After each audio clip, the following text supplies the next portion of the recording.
Pour découvrir comment ces vêtements à petit prix sont aujourd'hui fabriqués, il faut prendre l'avion et partir loin de France. Mais surprise, ce n'est pas en Asie que nous allons nous rendre. Cap au sud, à 7 heures de vol de Paris, direction l'Éthiopie, un pays immense, aussi vaste que la France et l'Espagne réunis. L'Éthiopie, qui a décidé de tout mettre en œuvre pour concurrencer la Chine afin de devenir le prochain atelier du monde. Et vous allez voir avec quelles armes redoutables le pays compte s'y prendre. Au pied des hauts plateaux verdoyants se niche Addis Abeba, la capitale du deuxième État le plus peuplé d'Afrique. Une mégalopole en plein boom, avec ses buildings ultra modernes qui sortent de terre et des grands noms du business mondial qui s'affichent un peu partout. Car si l'Éthiopie fait toujours partie des 10 pays les plus pauvres au monde, elle attire aujourd'hui les investisseurs du monde entier. Et les rois du textile sont de la partie, car ce pays a quelque chose qu'ils recherchent en priorité. À 20 km au sud-ouest d'Addis Abeba, nous partons à Alemdjena. En amharique, la langue locale, Alemdjena, cela signifie paradis terrestre. Reste à savoir pour qui. Il est 8 heures ce jour-là, et comme chaque matin, une noria de bus déverse cette foule d'ouvriers. Des centaines de personnes qui s'apprêtent à débuter leur journée de travail dans l'une des plus grandes fabriques de vêtements du pays, afin de façonner les vêtements que nous porterons chez nous. Un lieu où tout a été pensé pour réduire les coûts de fabrication à des niveaux rarement atteints. Voici l'usine Ayka, du nom de son propriétaire, un groupe textile turc qui emploie ici 7000 personnes, pour la plupart des jeunes femmes d'une vingtaine d'années. Le grand patron des lieux, c'est lui, Erkan Turkoglu. Il n'est pas éthiopien mais turc. Un homme plutôt discret vis-à-vis des médias, pourtant il est loin d'être un inconnu dans le monde du textile.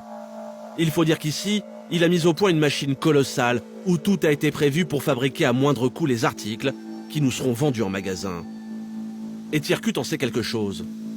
À 28 ans, il est l'un des managers éthiopiens des lieux.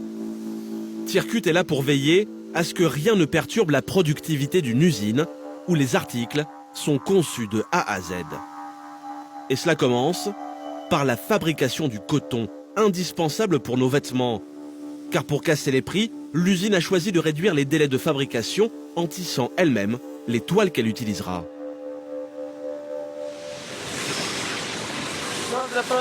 La chaîne commence ici. Ça, c'est du coton made in Éthiopie. C'est de la production locale. Du coton récolté non loin de là, dans ces champs que l'Éthiopie sème à grande vitesse pour booster son industrie textile. De la fibre brute qui va tout d'abord prendre la forme de cette barbe à papa blanche, avant de se transformer en une grossière corde. Puis, au fur et à mesure de son passage dans différentes bobines, la corde va peu à peu s'affiner pour devenir un mince fil de coton. Et Tirkut doit surveiller que cette belle mécanique ne s'arrête jamais, car c'est l'efficacité de toute la chaîne de production qui est en jeu. Et justement, ce matin-là, il vient de repérer un petit problème sur cette machine. Tu fais quoi, là? Ton fil s'est cassé, fais attention. C'est bon, t'inquiète pas. Si le jeune homme est aussi strict et attentif, c'est que ce fil est à la base de tout le business de l'usine. De sa qualité va dépendre celle du vêtement, alors pas question pour lui de laisser passer la moindre erreur. Car l'étape suivante est capitale pour l'ensemble de la production. Voilà ce que sont devenus tous les fils de coton tissés. Ils ont pris la forme de ces grosses bobines blanches qui vont bientôt devenir du tissu. Ça, c'est le fil de coton que vous avez vu juste avant. On range les bobines ici en fonction du type de tissu à produire. Et après, on les fixe sur cette machine qui va tisser toute seule le drap de coton. Des machines qui tournent 24 heures sur 24.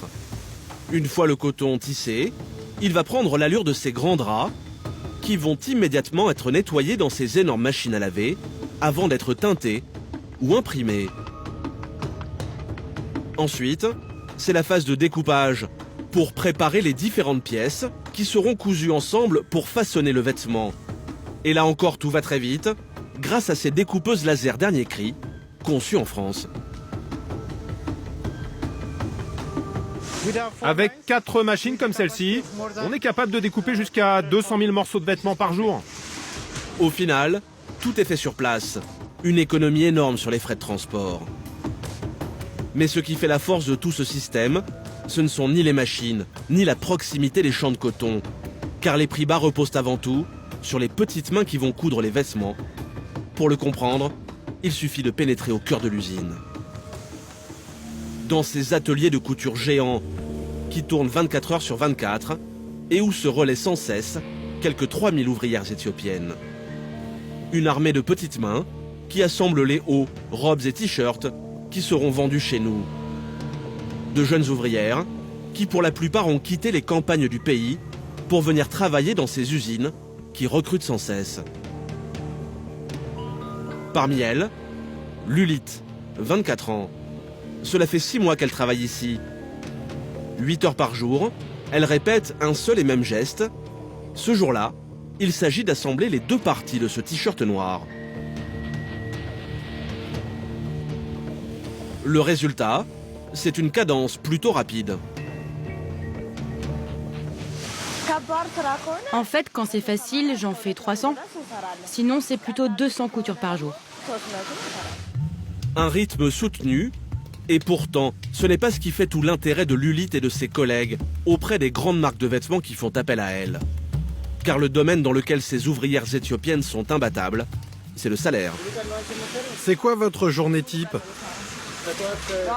Je travaille 8 heures par jour, avec une petite pause. Et vous gagnez combien? Chaque mois, je gagne à peu près 20 euros.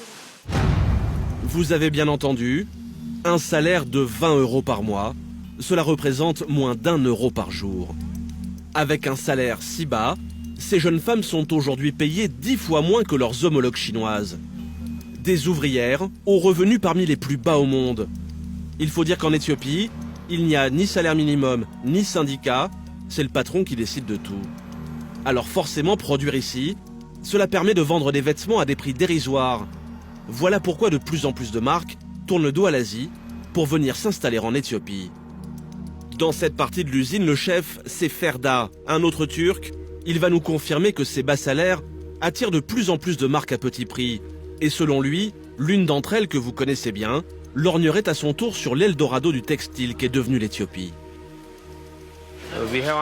On est en négociation avec Primark en ce moment et avec d'autres clients venus d'autres pays. Et pour ne pas décevoir ses clients, Ferda doit veiller lui aussi à ce que dans l'usine, la productivité ne faiblisse jamais. Ça va? Tout se passe bien ici? Ce matin, on a eu un peu de retard sur cette ligne. Mais je pense que ça va aller. Ok, super. Si Ferda est aussi vigilant, c'est parce que ses couturières n'ont pas encore la rapidité ni l'expérience de leurs rivales asiatiques. Voilà pourquoi en permanence, ces femmes en rose, des contrôleuses, vérifient le travail couture par couture pour obtenir la qualité exigée par les clients européens.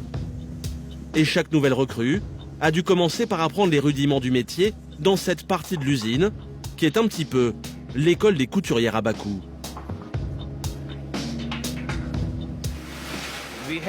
Nous avons plusieurs lignes comme celle-là pour l'entraînement au point de couture.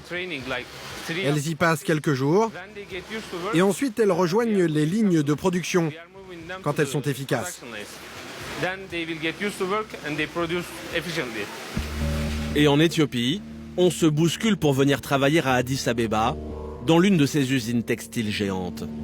Il faut dire qu'ici, une personne sur 2 est au chômage, alors cela peut surprendre, mais un salaire de 20 euros par mois, c'est très recherché. Pour nous en rendre compte, nous retrouvons Lulith, la petite couturière après sa journée de travail dans l'usine turque. Il y a 6 mois, Lulith et sa famille ont eux aussi fait le choix de quitter la misère de la campagne pour venir travailler ici, à Addis Abeba, où depuis leur arrivée, ils louent cette petite maison. Au confort plutôt rudimentaire. Attendez, je vais allumer. Et si l'électricité est arrivée jusque chez elle, ce n'est pas encore le cas de l'eau courante. Non, il n'y a pas de robinet ici. On est obligé d'aller chercher l'eau un peu plus loin. Pour cette petite pièce, Lulith et ses 3 proches déboursent chaque mois 10 €. Voilà le quotidien de ces jeunes filles qui fabriquent les t-shirts et les robes à prix cassés qui s'arrachent chez nous en magasin. Là, c'est ma cuisine. Et c'est là que je dors avec mon mari et ma fille. Ce n'est pas grand-chose, mais malheureusement la jeune fille le sait en Éthiopie. Elle ferait presque figure de chanceuse, car sa vie s'est améliorée, même si elle rêve d'un avenir meilleur.